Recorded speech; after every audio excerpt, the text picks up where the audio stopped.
Tajalli berarti di dalam hati jenengan sudah tidak mengakui kehendak jenengan, tetapi kehendaknya Allah itu yang di atas itu. Tulisan yang di atas, bukan Allah nama, bukan hidup sifat, tapi yang tak maksud di dalam Al-Quran ana Allah.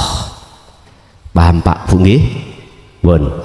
Tatkala ruhaniyah ini sudah jatuh di wilayah tajalli, maka apapun hasil dari sebuah kehendak yang tadinya itu, apakah kehendak itu nyata atau kehendak itu ditunda kenyataannya terhadap Allah, jenengan itu la khaufun, tidak ada rasa takut. Karena apa? Dhamina sapa Allahu Gusti Allah ala jami'i as'alihim, artinya Allah wis jamin atas seluruh apapun yang ada di dalam diri kita yang namanya kehendak itu pasti dikasihkan.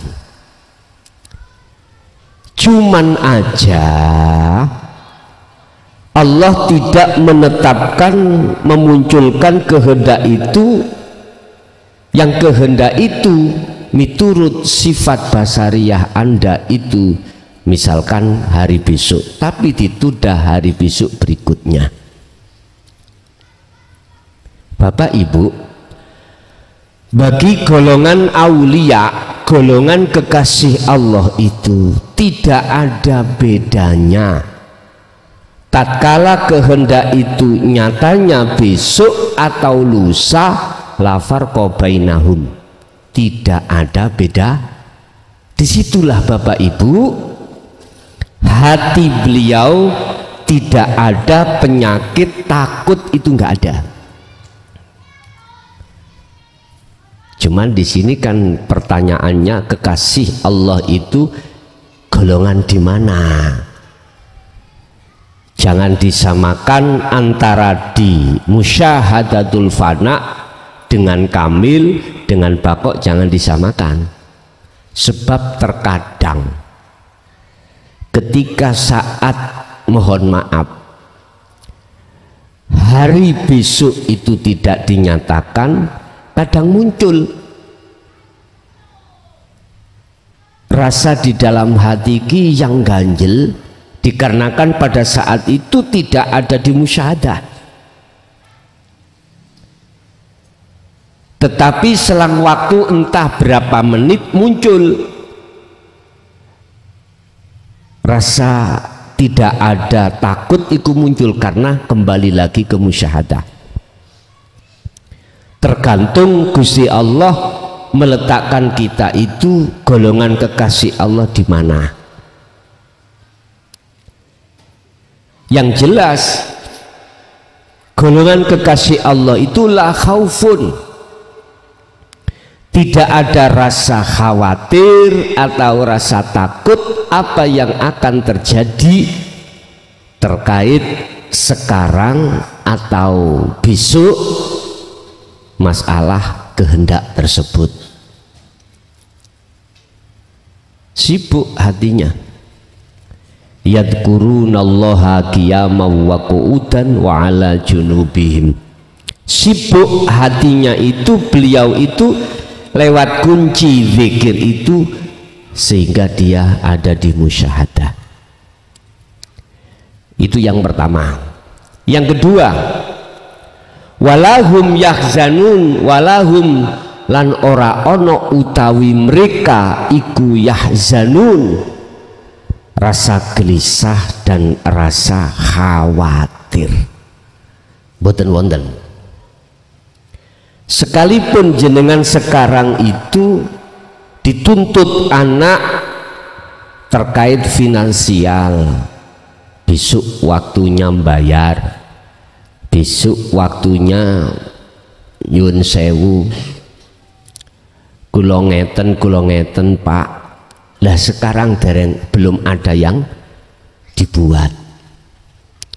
Walahum yahzanun, rasa khawatir atau rasa gelisah itu mboten enten. Sama sebetulnya itu. Mengapa dia tidak ada rasa khawatir dan gelisah?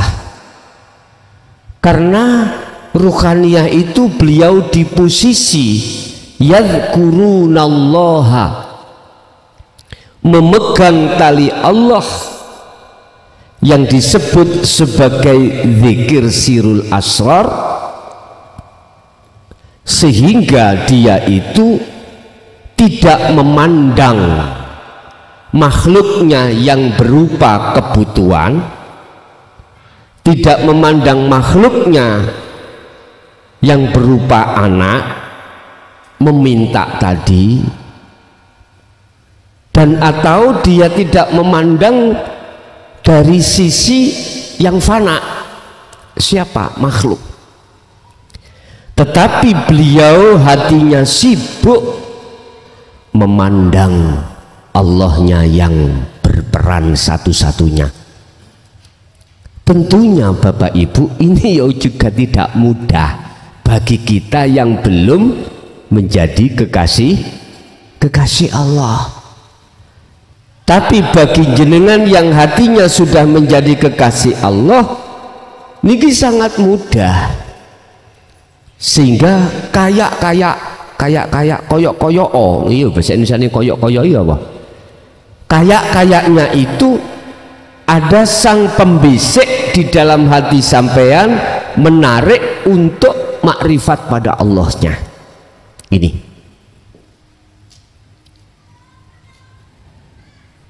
secara otomatis, baik qiyama wa qu'udan wa ala junubihim, baik ketika saat jenengan posisi dalam keadaan berdiri, keadaan duduk, atau keadaan berbaring,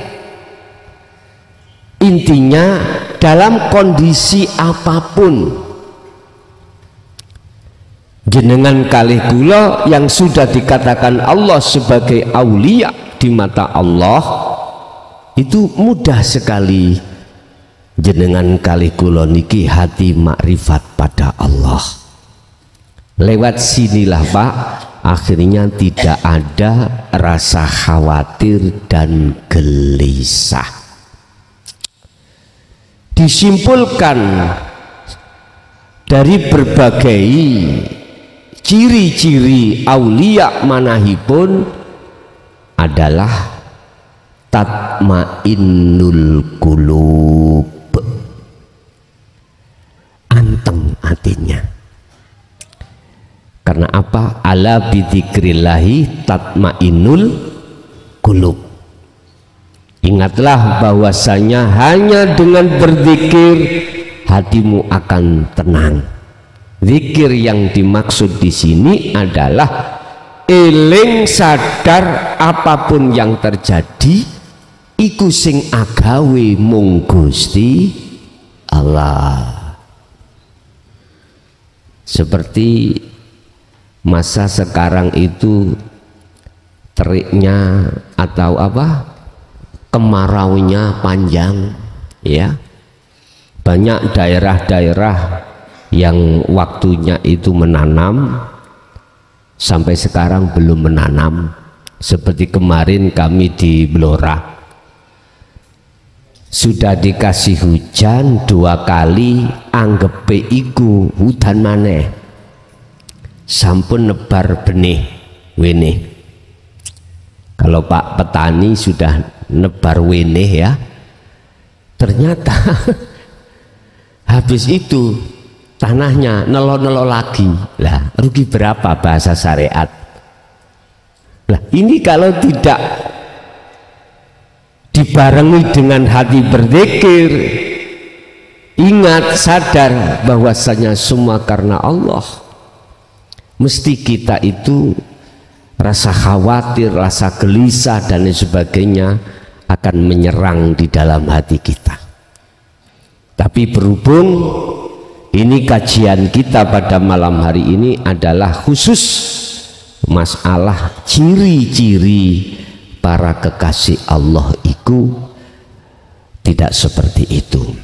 Kalau secara umum kita bicara aulia kekasih Allah kok si jerone lah ngoten nggih. Secara umum padahal mudah sekali untuk meraih titel atau apa ya, makom yang seperti sangatlah mudah.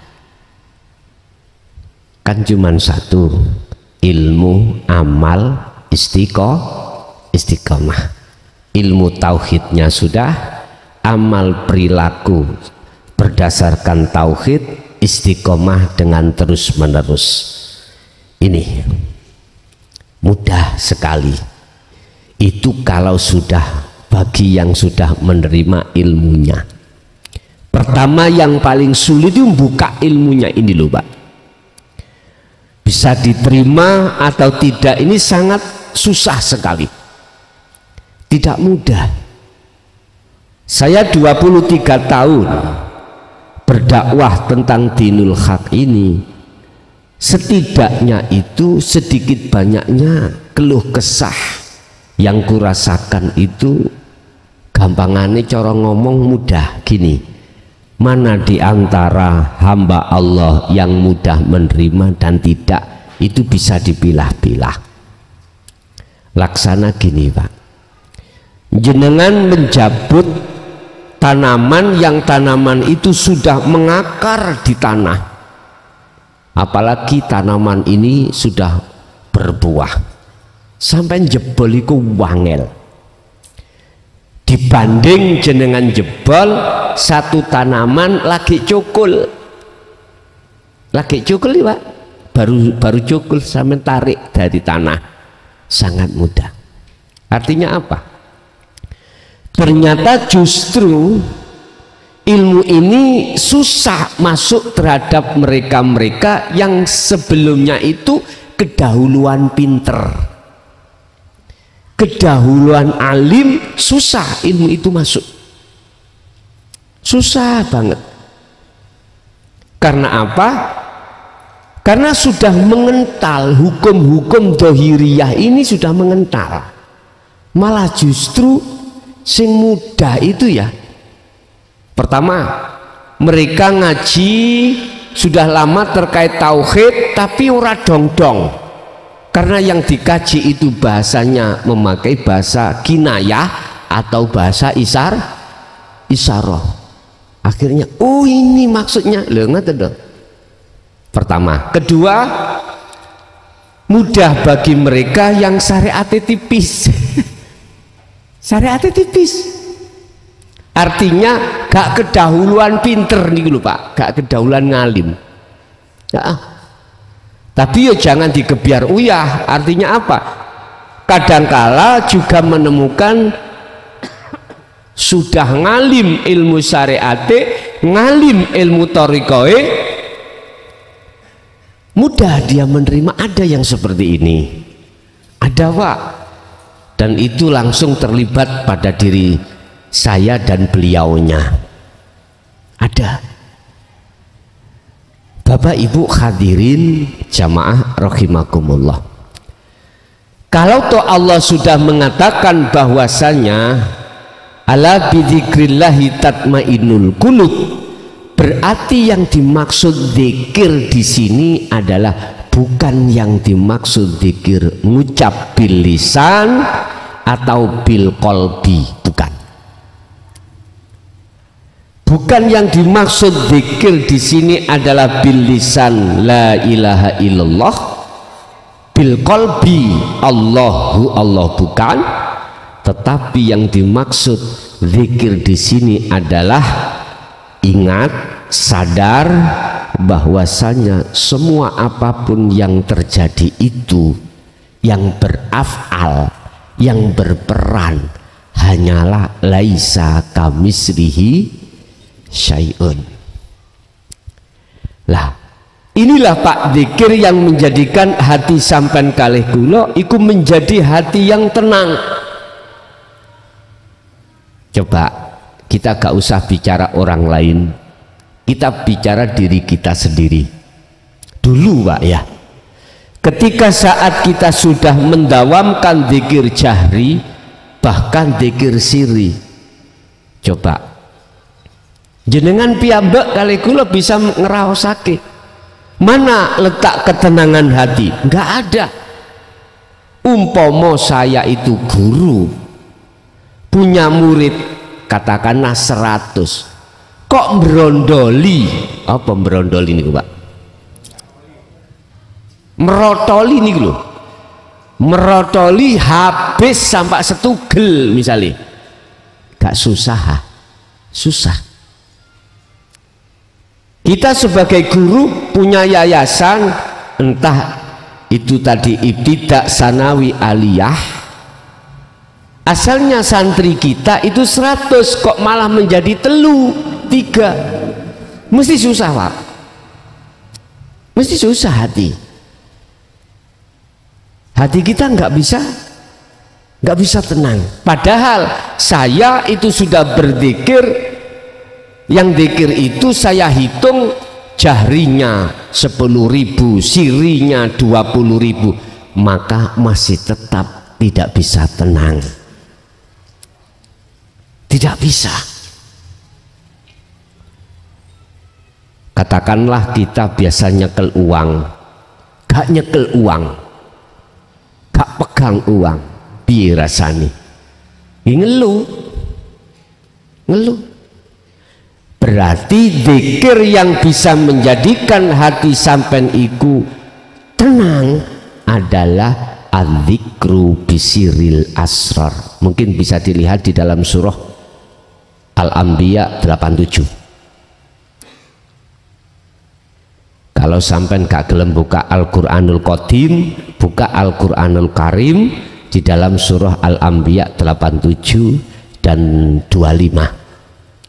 87 itu mendidik terhadap kita bahwasanya Allah itu dekat, sehingga ada rasa dalam diri kita bahwasanya Allah itu dekat. Idza sa'alaka ibadi anni fa inni qaribun.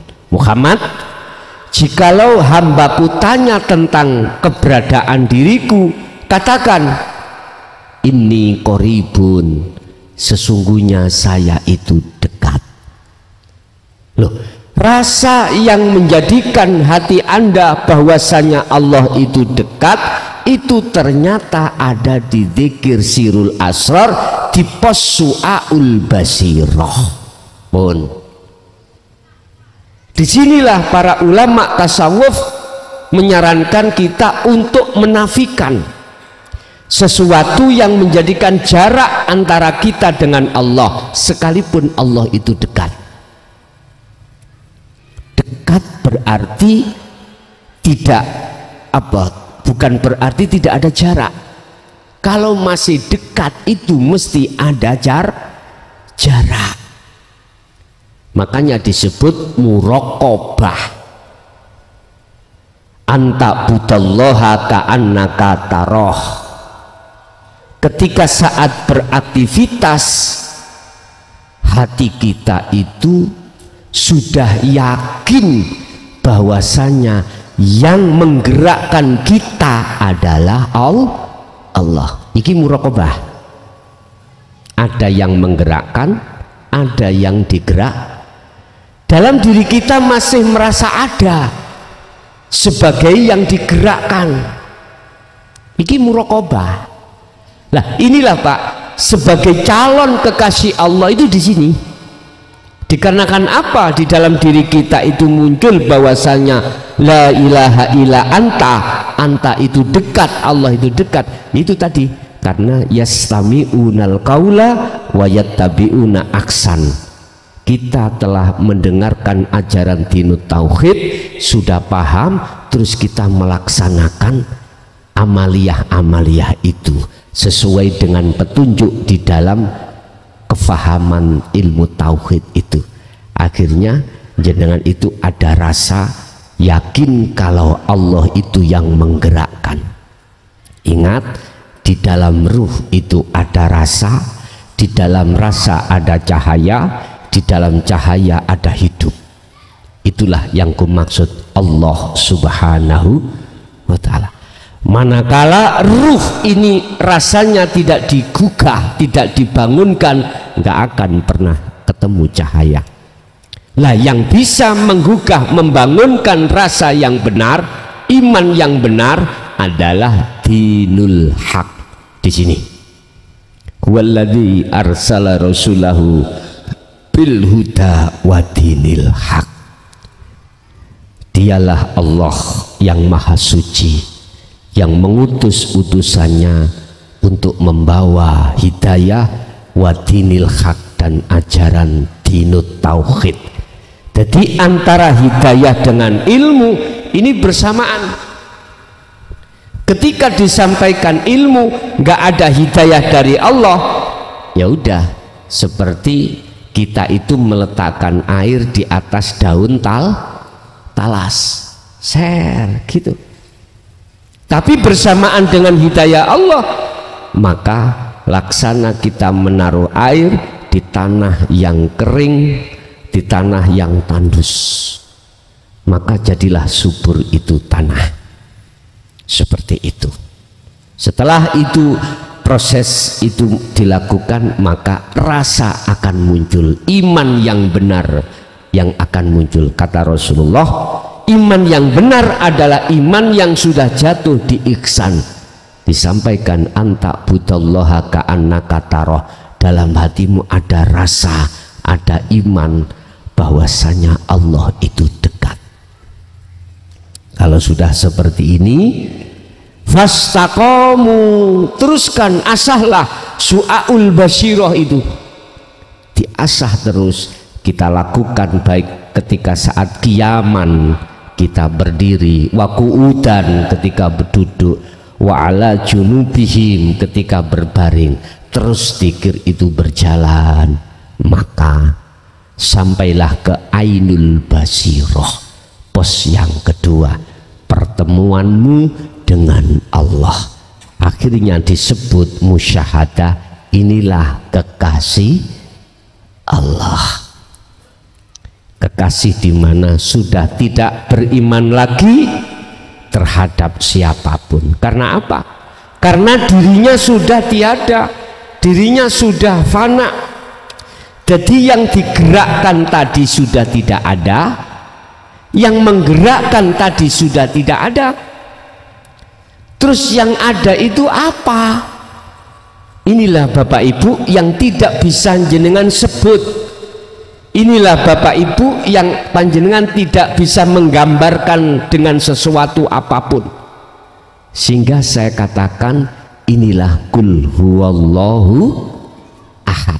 Inilah ahad itu maksudnya. Artinya umpama disederhanakan itu dengan bahasa yang kita terima, yang di level ilmu itu gini Pak. Tadi kan ada yang menggerakkan, ada yang digerakkan, itu muraqabah. Kalau di musyahadah itu adalah dijawab di dalam surat Toha ayat 14 itu. Sesungguhnya aku iki Allah, ora ono, tidak ada Tuhan kecuali saya. Artinya ketika jenengan hening hati itu, hening ya, maka di situ akan muncul satu kalimah, ya aku iki Allah. Loh ngeten, tapi iki gak kena ditokno lho ya. Tidak boleh dikeluarkan. Ada bahasa di dalam hati jenengan itu, sang yang hidup itu berkata, ya aku iki Allah. Berarti yang mendengarkan siapa? Allah. Yang berucap siapa? Allah. Yang melihat siapa? Allah. Lah, kemanakah kita itu? Sudah tidak ada. Tambah bingung apa? Mboten nggih? Nanti jenengan tidak akan bingung lagi kalau memang terlibat betul-betul di situ. Kan sudah dikatakan syarat mutlak Anda nyata sang yang wujud, manakala kita yang merasa wujud itu tidak wujud. Baru nyatanya Allah akan terjadi pada dirimu setelah fananya rasa wujud dirimu. Nyatanya Allah akan berkehendak manakala setelah fananya nyatanya Anda yang berkehendak. Nyatanya Allah yang melihat setelah fananya Anda kita sebagai makhluk yang melihat. Nyatanya yang mendengarkan itu Allah manakala setelah fananya nyatanya Anda yang mendengar. Wis berbagai macam. Nyatanya yang hidup sejati ning Allah setelah fananya rasa Anda yang merasa hidup. Bu, semuanya apa yang terjadi di dalam sifat ma'ani, kudrat, irodat, ilmu, hayat, sama, basor, kalam, iki wis hilang kefanaan keaguan diri kita sebagai makhluk yang bersifat, maka nyatalah Allahnya yang segala-galanya di situ. Bapak Ibu, disitulah letak kedamaian hati jenengan. Bon, kita lajengaken ayat 63. Siapakah mereka yang disebut sebagai kekasih Allah yang tadi ciri-cirinya sudah diurai? Yaiku alladzina wong akeh amanu kang podo ngiman, podo percaya. Artinya imannya itu sudah jatuh di mana? Di musyahadah. Imannya sudah di ainul basirah. Alladzina amanu wa kanu yattaqun, otomatis dia itu dimanapun bertakwa dumateng Gusti Allah, otomatis itu. Ya ayyuhalladzina amanu taqullaha haqqa tuqatih wa la tamutunna illa wa antum muslimun. Kebanyakan manusia yang diserukan Allah tentang takwa, kebanyakan itu hanya takwa secara dohir, jasmani ninggalkan larangan, jasmani menjalankan perintah. Tapi yang haqqa tuqatih, takwa yang sebenar-benarnya ini sedikit sekali.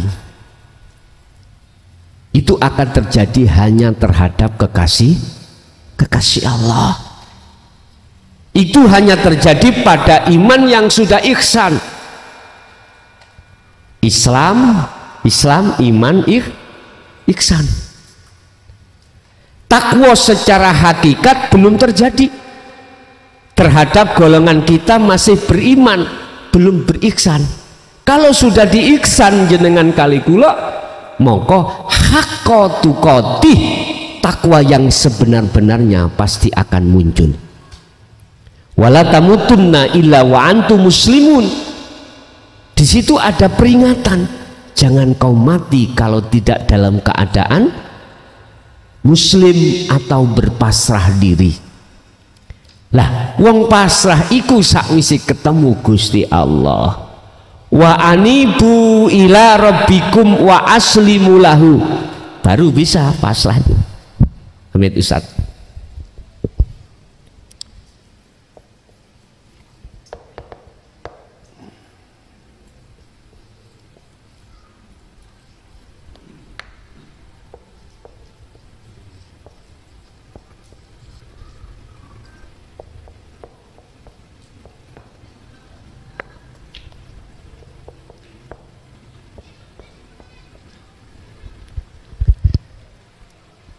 Niki Qur'ane dawuh wong isok pasrah, Islame iku betul-betul benar, iku wa anibu, ketemu Allah dulu.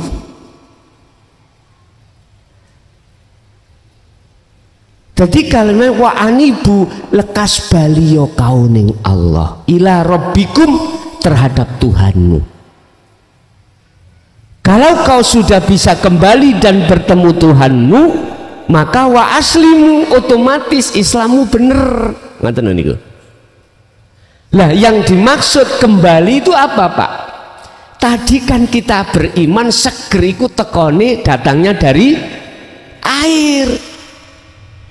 Lah dimaksud kembali dan bertemu Allah, iman jenengan itu sudah tidak pada air makhluk tetapi pada alladzi, yang dimaksud Allah zat yang meliputi wa annahu apa? Wa annahu ala kulli syai'in muhit. Innahu ala kulli syai'in muhit. Sesungguhnya Allah itu meliputi atas segala hal apapun termasuk air ini. Nah, bisanya hati untuk jebus, apa jebus itu ya? Tembus ketemu Allahnya lewat mana kalau tidak lewat zikir sirul? Nggak bisa Pak kalau nggak lewat situ. Makanya pendidikan sirul asrom menurut saya wajib disampaikan dan dibawa oleh orang-orang syariat dan thariqah. Kalau tidak, ya jangan harap jenengan bisa sampai tembus bertemu Allah. Loh, kalau sudah masuk dan tembus bertemu Allah zikirmu, maka wa aslimu lahu, otomatis keislamamu iku sempurna. Wa aslimu lan pasrah sira kabeh lahu maring Gusti Allah. Akhirnya jenengan bisa pasrah karena Anda sudah mengakui diri Anda patung, maka kau harus pasrah nanggone sing duwe gerak mau, yang punya gerak yaitu Allah Subhanahu wa taala. Kata Allah, lakukan ini min qabli ayyatiyakumul adzab, sebelum datangnya kematianmu. Lakukan seperti ini sebelum datangnya kematianmu. Sebab jikalau tidak lekas kau lakukan, tsumma tunsorun, matimu dalam keadaan su'ul khotimah, alias kau tidak akan mendapatkan pertolongan dari Allah. Sebab ketika wong naza iku rebutan Pak, rebutan, nafsu iku rebutan. Kadang wong naza iku didatangi ayahnya, didatangi orang tuanya atau temannya ataupun apapun, sing maksudi dikongkon elok dei. Dan itu pasti terjadi pada siapapun, kecuali khusus hanya terjadi para kekasih Allah.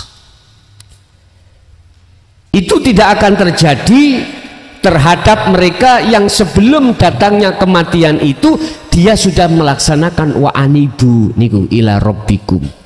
Walaupun dia di posisi muraqabah loh Pak, walaupun dia masih di posisi muraqabah, belum muraqabah berarti calon kekasih iku jenenge jenengan ngerepotno Gusti, budal ngaji gak gelem budal dhewe tapi njaluk lagi ngerepotno Gusti Allah. Kuwi jan wis tak gemei kesempatan beberapa tahun gak kok laksanakno. Pun Bapak Ibu, wakanu yattaqun, secara otomatis takwa terhadap diri beliau-beliau itu terjaga.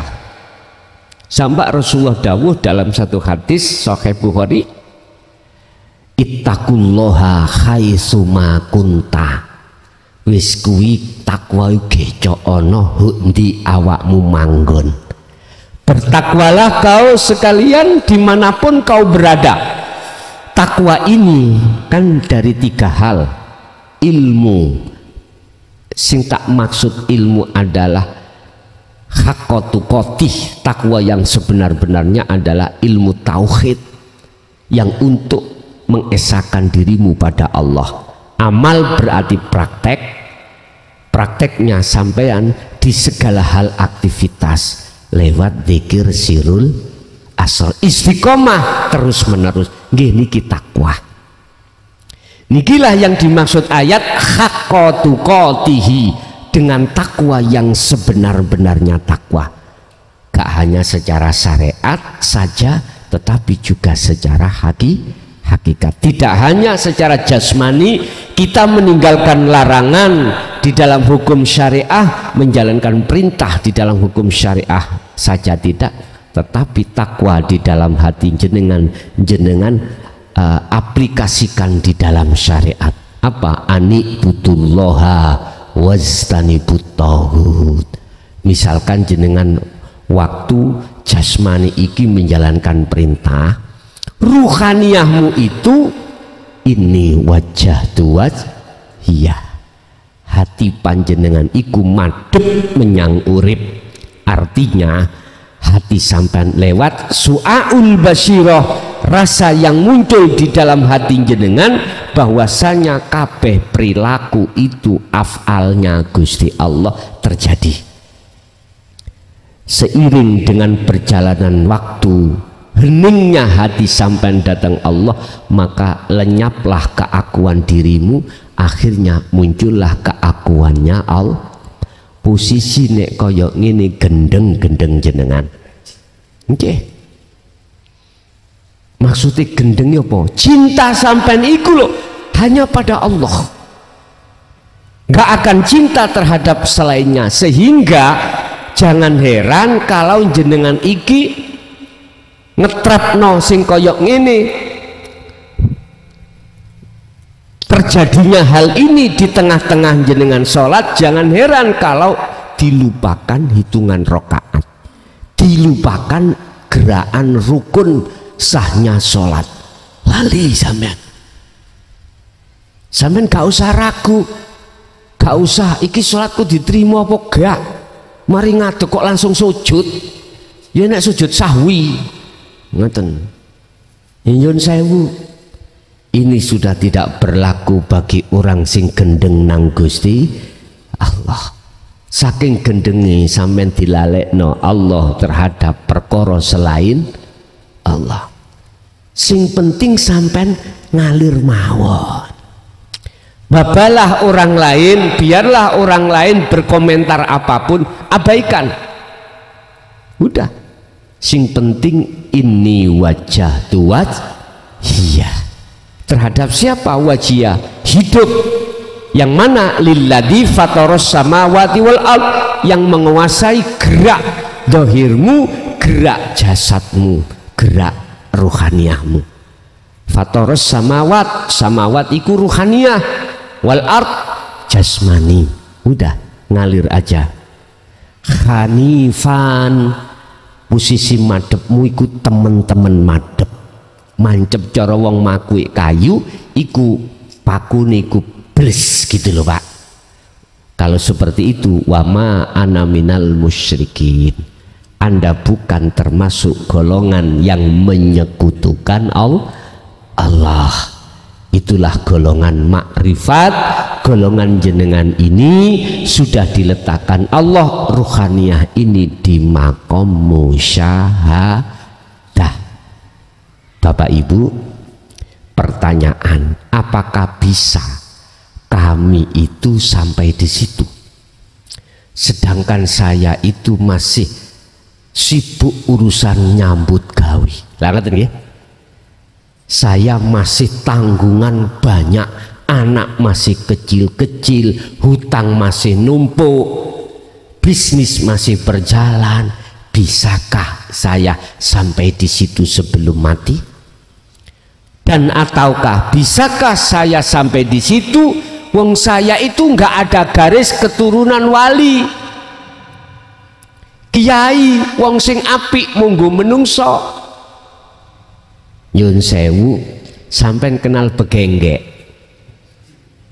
Tahu begenggek? Mriki bahasane begenggek napa? Itu pun bisa kok. Allah tidak pernah kalau menyampaikan tentang musyahadah makrifat pada Allah di dalam Quran itu mengkaitkan nasab, enggak. Status dohir juga tidak. Allah mengatakan hanya mayyasha nurun ala nurin, cahaya makrifat itu hanya diberikan kepada hamba yang dikehendaki. Nurun ala nurin yahdillahi linurihi mayyasha. Nah ini hamba yang dikehendaki saja. Siapa hamba yang dikehendaki? Kalau kita tahu ciri-cirinya adalah mereka yang sudah memegang sirul asrar dan mengistiqomahkan zikir tersebut di setiap saat dan waktu.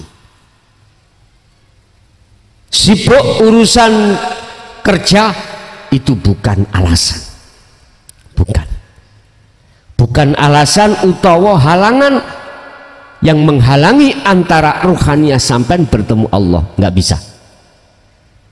Karena Allah pun di tengah-tengah pekerjaan.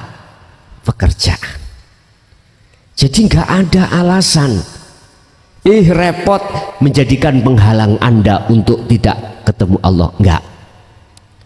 Masih banyak tanggungan, itu bukan alasan, itu bukan penghalang Anda. Sebetulnya itu dihadapkan Allah hanya semata-mata innama amwalukum wa auladukum fitnah, ujian. Satu. Yang kedua, sebagai untuk mengokohkan hati sampean, bertambah tajam tauhid sampean, pengesaan hati sampean pada Allah. Memang itu yang kita hadapi. Semakin tajam makrifat sampean, ujian semakin berat, semakin besar. Nyun sewu, jenengan nek maku kawitan iku digawet napa dititik sik. Dititik sik, cek rada kuat. Engko nek rada kuat, sampeyan tinggal lah digetno. Bahkan wis kuat malah dincepno digeyekno. Engko nek wis ndase kepalane apa jenenge? Paku itu sudah mancep sudah, gak mungkin ditutup maneh. Tapi bila mana suatu saat yang namanya paku itu keluar lagi, konangan ambek sing duwe dengklik, saonoe sing digawe gepuk. Kadang ada batu didodokno lagi. Lah gitu Pak ya. Begitulah Allah. Ingatlah ketika Allah menghancurkan ekonomimu, ekonomi kita bukan berarti Allah nggak sayang. Itu bentuk kasih sayang Allah. Kata Allah gini, iki cekak ganggu awakmu, tak entek nih des. Bojone gak ngecemes, saiki ngecem. Lho, ilingo, iku kasih sayang Allah. Yang tadinya itu istri kita itu dikasih belanja 300 iku meneng, saat ini dikasih 500 ngomel-ngomel. Udah kasih sayang Allah, nggak apa-apa. Pasti kok dikasih lebih daripada 500 kok. Wa may yattaqillaha yaj'al lahu makhrajan. Qur'ane wis ngomong ngoten ya. Bapak Ibu hadirin jamaah rahimakumullah. Jadi kekasih Allah tidak memandang prosesnya dari nasab, ndak, atau fisik kita sebagai orang yang ahli ibadah juga tidak. Sing penting wong iki wis gelem nrimo, hatinya sudah bisa menerima ajaran Rasulullah ini, terus melaksanakan dengan istiqomah. Pastilah inilah calon kekasih Allah, bahkan nanti sebelum meninggal dia akan menjadi kekasih Allah. Pun niki prosesi Pak, prosesi wonten mriku. Sebab Allah sudah katakan nurun ala nurin, surat Nur ayat 35 tadi. Cahaya makrifat itu fungsi diberikan terhadap hamba yang dikehendaki untuk linurihi, untuk memadangkan, untuk menjernihkan hati sampeyan dari kotoran-kotoran hati, yaitu syirik khafi tadi yang beriman segeri teko banyu iki dihilangkan Allah. Jorok gelap bisanya itu terang, gelapnya hilang, cahaya didatangkan. Ketika cahaya makrifat itu datang, saknaliko iman terhadap air hilang. Ketika cahaya lampu ini datang, maka saat itu kegelapan akan qul ja'al haqqu wa zahaqal batil innal batila kana zahuqa. Langsung nyisih mayyasya terhadap hamba yang dikehendaki. Siapakah hamba yang dikehendaki? Dialah para pengikut setia baginda Rasulullah Sallallahu Alaihi Wasallam. Itulah beliau yang selalu mengikuti ajaran dinul haq. Beliau termasuk kita-kita ini. Saya katakan kita-kita ini yojo dadi takabur jenengan. Jangan. Garis lurus keturunan atau pewaris para nabi dan rasul khususnya adalah tabi'ina sholihin, yang hatinya itu hanya bersandar pada Allah. Oke, Bapak Ibu, itu apa yang bisa kami sampaikan berkenaan dengan materi kita, ciri-ciri para kekasih Allah itu yang bagaimana, sesuai dengan surat Yunus ayat 62 dan 63. Kita masuk pada sesi tanya jawab atau dialog, atau yang menambahi, monggo kami persilakan.